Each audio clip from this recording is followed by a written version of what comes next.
Hey, it's JT, and joining us now is David Rauch, who is the founder and CEO of Protect Building Services, which manages thousands of HOAs around the country. David, welcome in. What part of the country do you live in, David? I live in San Diego, California. Oh, heaven on earth. What a beautiful part of our country.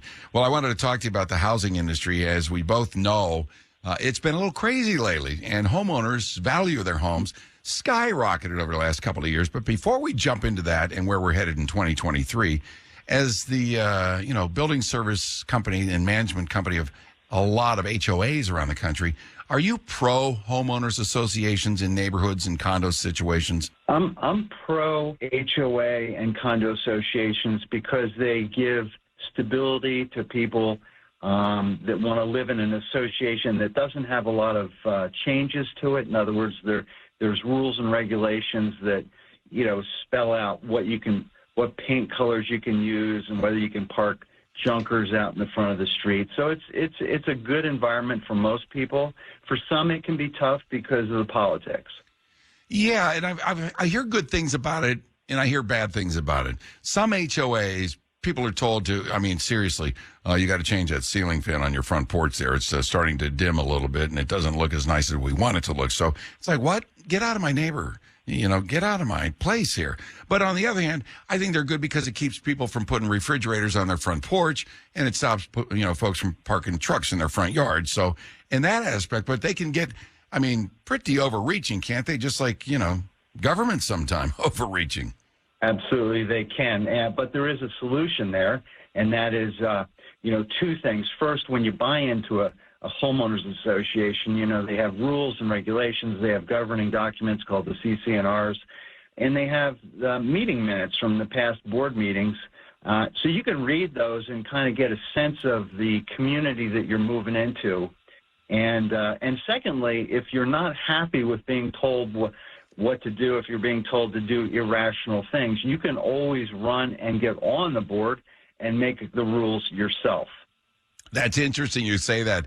We had one of our employers who's now retired and lives in Destin, Florida, build a house down there in a neighborhood where there's an HOA.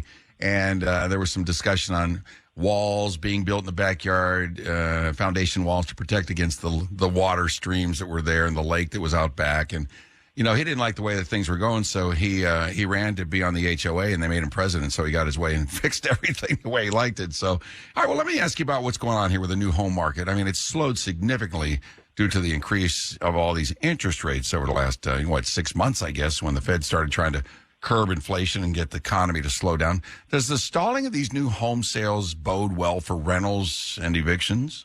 No, and that is a problem. And the reason it doesn't, it's simple supply and demand.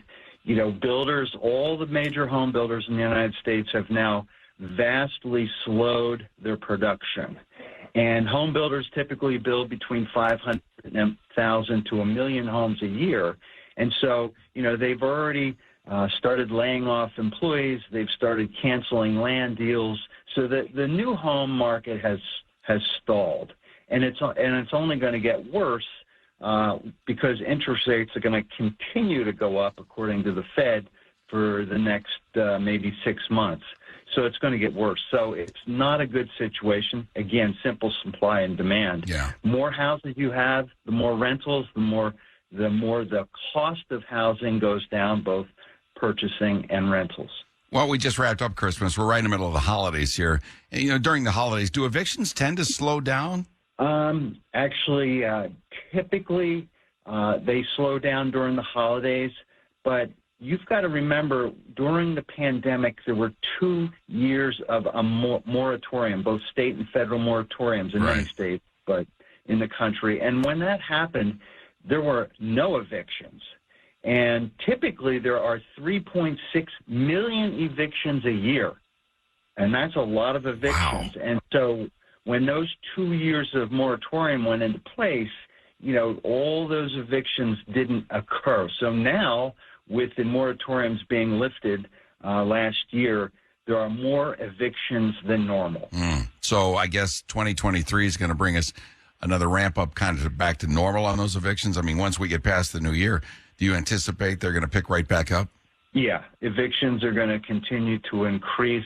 Rentals are going to increase in cost. Rents are going to increase next year, a little bit less than they've been in the past couple years, but that was because of the pandemic situation. Well, we know that the number one issue on everybody's mind is the economy. Obviously, crime is certainly important to folks, but the number one issue that people are concerned about most is inflation and how it affects their families. Do evictions increase or decrease during a recession like the one we're currently in? Is the industry rather cognizant of this problem and a little bit more cooperative when it comes to working with people because of being in tough time right now for everybody? Yeah, typically in recessions, evictions, they stay about steady. Again, because of home building slowing and the economy tanking, that typically means there's more evictions than normal. Yeah. But you've got a lot of wild cards here. Recession in Europe, recession here, the Russian war with Ukraine, China rattling sabers with Taiwan. So there's a lot of wild cards going on with respect to the economy, which affects rentals and evictions. All right. So, for instance, if you're a property owner, let me ask you this. Is it easy to find a new tenant after you've evicted someone? I mean, does this weigh in on the decision to pursue that eviction? Yeah, there's no shortage of tenants. Landlords are raising rents quite a bit. It's interesting, too, home builders that are stuck with inventory right now because of rising interest rates are actually selling them to private equity firms on Wall Street who are buying them to rent out. So there's no shortage of rentals. Okay.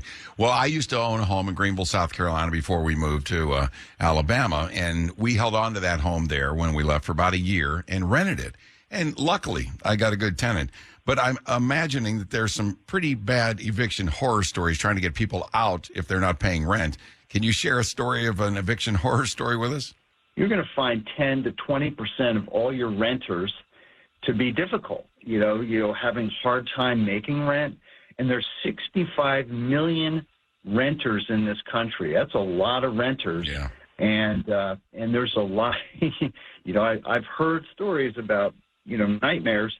An eviction process is not an easy process. In most states, you have to get the sheriff to evict the person. It's a legal action, and it's just not an easy thing to do.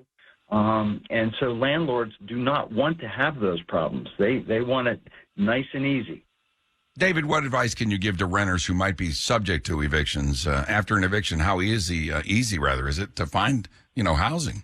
It's the simple stuff. If you're renting, you need to educate yourself on financial literacy, how to improve your credit score, how to reduce debt or stay out of debt, how to save money and improve your skills to get better jobs, to, step up and get out of being a renter and eventually being a homeowner, which is really the American dream and the path to financially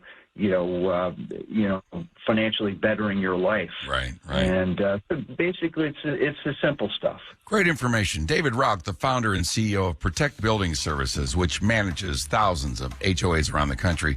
David, thank you so much. Happy holidays. Thank you very much.